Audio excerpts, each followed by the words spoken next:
Welcome to మెగానన్ TV burning topic. భారత్కు Russia మిత్రదేశం, రష్యాకు చైనా మిత్రదేశం. కానీ చైనాకు భారత్కు అంతగా పడదు. పాకిస్తాన్ విషయంలో కానీ సరిహద్దుల విషయాల్లో కానీ భారత్ చైనా మధ్య వివాదాలు కొనసాగుతున్నాయి. రెండు దేశాలు నేరుగా గొడవ పడకపోయినా ఏదో ఒక గీత రెండు దేశాలను వేరు చేస్తుంటుంది. అయితే ఈ గీతను చెరిపేసి భారత్ చైనాలను కలపాలని రష్యా భావిస్తుంది. దీనికోసం రష్యా ఒక పెద్ద ప్రతిపాదన చేసింది. రష్యా, భారత్, చైనా మధ్య త్రైపాక్షిక సమావేశాలు అంటే RIC ఫార్మాట్ను తిరిగి ప్రారంభించాలని రష్యా అంటుంది. అయితే ఇప్పుడు ఉన్నట్టుండి రష్యా ఈ ప్రతిపాదన ఎందుకు తీసుకొచ్చింది? ఈ సమావేశాలు భారత్కు ఎలా ఉపయోగపడతాయి? భారత్, చైనా పూర్తి స్నేహంతో కలుస్తాయా? ఈ మూడు దేశాలు బలంగా కలిస్తే ఆసియాలో పరిస్థితి ఎలా ఉంటుంది? Watch the story.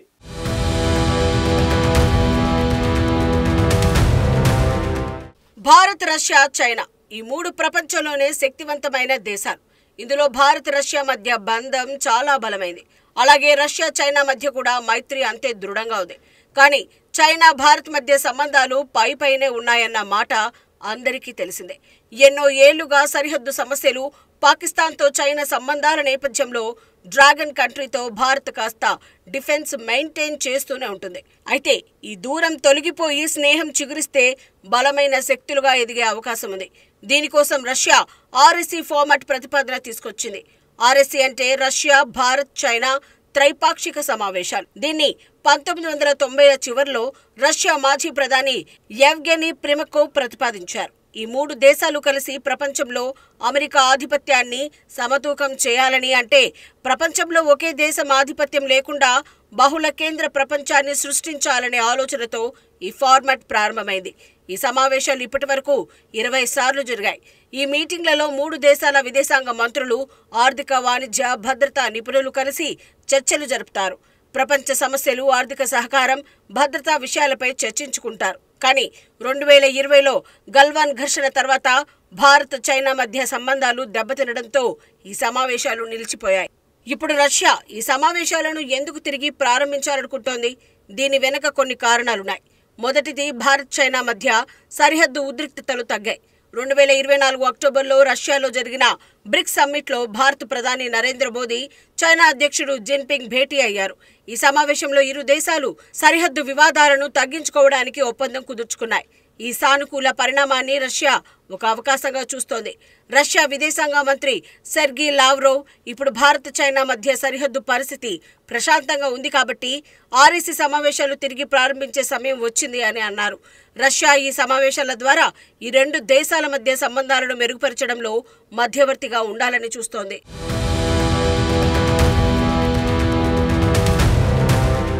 అయితే రష్యా ఈ సమావేశాలను ఇప్పుడు ప్రారంభించాలనుకోవడానికి మరో కారణం ఉంది. పశ్చిమ దేశాల ప్రభావాన్ని తగ్గించడం రష్యాకి ఇప్పుడు చాలా అవసరం. ముఖ్యంగా అమెరికా, యూరప్ దేశాలు రష్యాపై ఆంక్షలు విధించాయి. యుక్రెయిన్ యుద్ధం తర్వాత రష్యా ఆర్థికంగా ఇబ్బంది పడుతోంది. అనేక ఆంక్షలను ఎదుర్కొంటోంది. ఈ ఆంక్షల వల్ల రష్యా ఒంటరిగా మిగిలిపోయింది. అందుకే రష్యా తన స్నేహ దేశాలతో సంబంధాలను బలోపేతం చేసుకోవాలనుకుంటోంది. భారత్, చైనా రష్యాకు ముఖ్యమైన స్నేహితులు. ఈ మూడు దేశాలు కలిస్తే అమెరికా ఆధిపత్యాన్ని తగ్గించి ప్రపంచంలో కొత్త శక్తి కేంద్రాన్ని సృష్టించవచ్చని రష్యా భావిస్తోంది. అమెరికా నేతృత్వంలోని నాటో దేశాలు భారత్ను చైనాకు వ్యతిరేకంగా రెచ్చగొట్టే ప్రయత్నం చేస్తున్నాయని రష్యా అంటోంది. ముఖ్యంగా ఇటీవల అమెరికా నిఘా వర్గాల నివేదికలో చైనానే భారత్కు అతిపెద్ద శత్రువు అని చెప్పుకొచ్చింది. ఆ దేశంతో భారత్ జాగ్రత్తగా ఉండాలని చెప్పింది. అయితే ఇలా భారత్ను అమెరికా తప్పుదారి పట్టిస్తోందని రష్యా భావిస్తోంది. అందుకే రష్యా RIC ఫార్మాట్ ద్వారా ఈ ప్రాంతంలో శాంతి సహకారాన్ని పెంచాలని చూస్తోంది. ఈ చర్చల ద్వారా భారత్, చైనా మధ్య దూరం తగ్గుతుందని భావిస్తున్నారు. ఇప్పుడు ఈ సమావేశాలు భారత్కు ఎలా ఉపయోగపడతాయి? భారత్కు ఈ RIC ఫార్మాట్ చాలా ముఖ్యమైన అవకాశం. ఎందుకంటే భారత్, చైనా మధ్య సరిహద్దు వివాదాలు ఇంకా పూర్తిగా తీరలేదు. ఈ సమావేశాల ద్వారా రష్యా మధ్యవర్తిగా ఉండి ఈ ఉద్రిక్తతలను తగ్గించడంలో సహాయపడవచ్చు. గతంలో 2017లో డోక్లాం వివాదం, 2020లో గల్వాన్ ఘర్షణ సమయంలో రష్యా ఇలాంటి పాత్ర పోషించింది.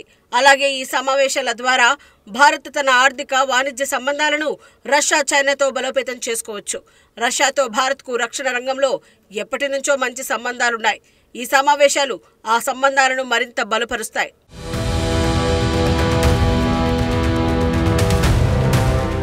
కానీ ఈ సమావేశాలు భారత్కు కొన్ని సవాళ్లను కూడా తెస్తాయి. మొదటి సవాల్ చైనాతో సంబంధాలు. భారత్ చైనా మధ్య సరిహద్దు వివాదాలు పూర్తిగా పరిష్కారం కాలేదు. 2020 గల్వాన్ ఘర్షణ తర్వాత ఇరు దేశాల సంబంధాలు చాలా దెబ్బతిన్నాయి. ఇప్పుడు కొంత ప్రశాంతంగా ఉన్నా ఇంకా జాగ్రత్తగా ఉండాలి. రెండో సవాలు అమెరికాతో సంబంధాలు దెబ్బతీసే అవకాశం. అమెరికా భారత్ను తన ఫ్రెండ్గా చూస్తోంది. కానీ ఈ ఆర్ఐసీ సమావేశాల్లో భారత్ పాల్గొంటే అమెరికా దీన్ని చైనాకు మద్దతుగా భావించవచ్చు.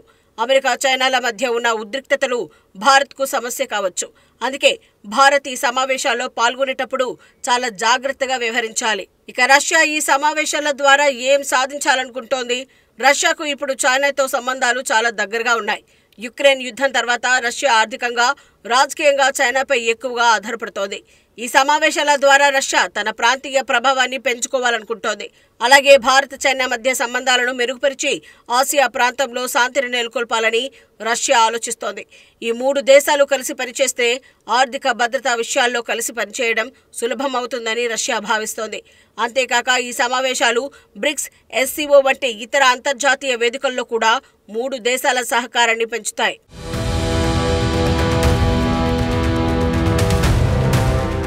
ఈ సమావేశాలు భవిష్యత్తులో ఏ విధంగా ప్రభావం చూపుతాయి? ఆర్ఐసీ సమావేశాలు తిరిగి ప్రారంభమైతే ఆసియా ప్రాంతంలో శాంతి, సహకారం పెరిగే అవకాశం ఉంది.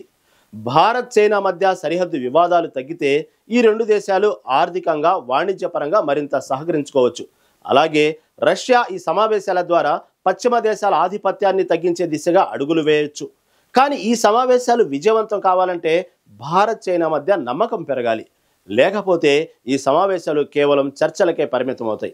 భారత్ ఈ సమావేశాల్లో పాల్గొనేటప్పుడు తన జాతీయ ప్రయోజనాలను, అమెరికాతో సంబంధాలను దృష్టిలో ఉంచుకోవాలి.